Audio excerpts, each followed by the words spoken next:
Hey, I'm Randal Smalls. Here's a 2-minute tune-up. What's on your mind? I mean, besides circumstances and besides all kinds of stuff that is coming at you from every direction. What's on your mind? What keeps coming up in you over and over again? Circumstances are one thing, but the stuff that keeps revisiting your headspace, it may be something to pay some attention to. It may be something that you are trying to tell you. See, because recurring thoughts are clues about what's important to each of us.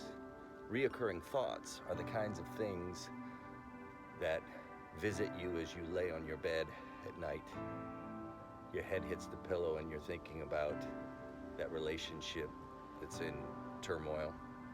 You're thinking about that financial situation. You're thinking about, man, I wish I was able to relate better to this family member. You're thinking about, man, maybe I do need to go back to school. You're thinking, see, there's clues in the things that tug at your heartstrings, because the things that tug at your heartstrings usually come up in your head over and over again. A lot of times we just don't have the time to really mull it over, so we just push it down, push it down, push it down. But when you have a little bit more time to think and you're still, and you're by yourself, and you're allow those things to come up, pay attention to them. You know you best.